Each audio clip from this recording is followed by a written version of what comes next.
When Lao Song saw his wife's name on the passenger list, he nearly felt like his heart stopped, almost fainting. He rushed to the tower, flashed his ID like a spy, demanding staff turn the plane around now. Actually, expecting a full plane to turn around just because of his word was a bit of a tall order. Meanwhile, passengers were still enjoying their flight. While everyone was munching on airplane food and taking in the view, Liu Zhengxi began his deadly party by heading straight to the bathroom. He pulled out a small bottle from his coconut, stuffed it into an asthma inhaler, and spritzed the virus all over the bathroom, exiting like he had just created a masterpiece.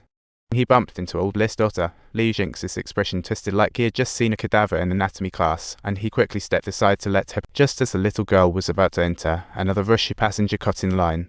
Sorry. I'm just in a hurry.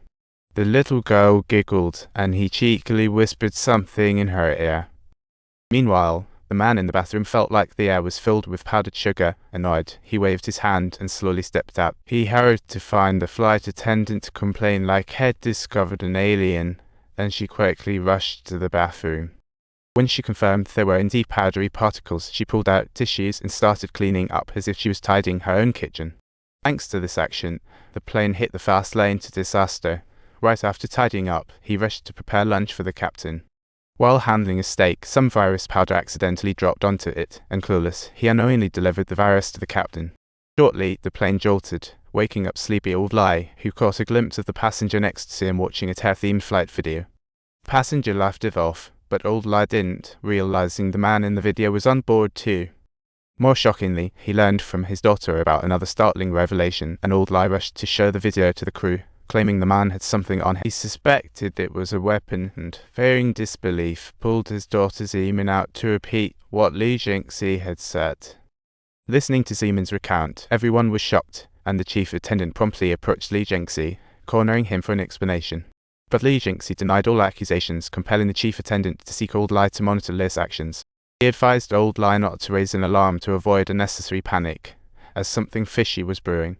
At that moment, the first passenger to contact the virus was feeling unwell, his body flaming hot, and the blisters on his arms made him look like a boy. He stumbled into the bathroom, checking his condition in the mirror, looking worse for wear.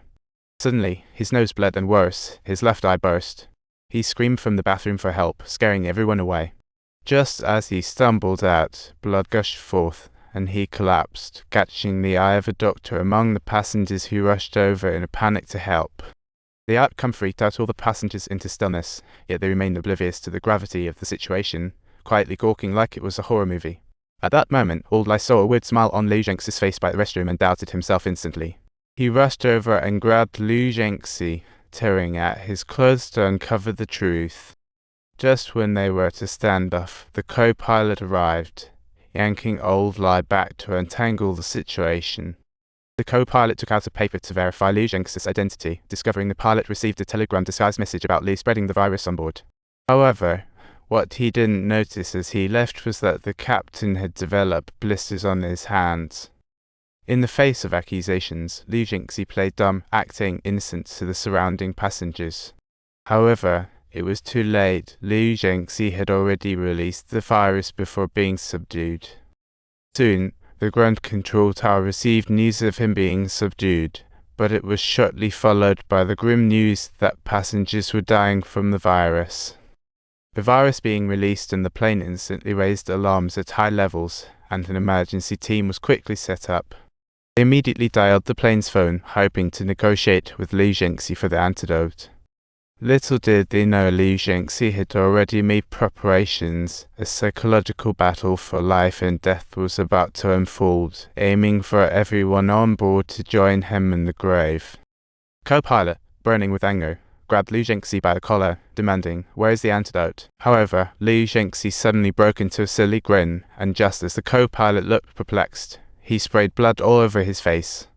An even greater crisis followed. The captain succumbed to the virus in the cockpit. The uncontrollable plane plummeted at 200 ms, causing cabin chaos. Amidst the chaos, some people forgot the safety belt guarantees. A staff member risked his life to unbuckle, wobbling into the cabin. He tried to regain control of the weightless plane, but the violent shaking made it nearly impossible to move.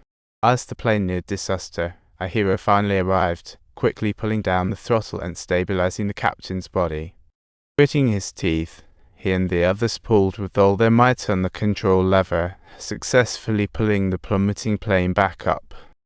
Just as the plane stabilized, the co-pilot rushed over, and upon seeing the jailer, it all clicked. Turns out, the jailer used to be a pilot, and his wife had worked for that airline. Due to an accident, he voluntarily resigned and never touched a plane again.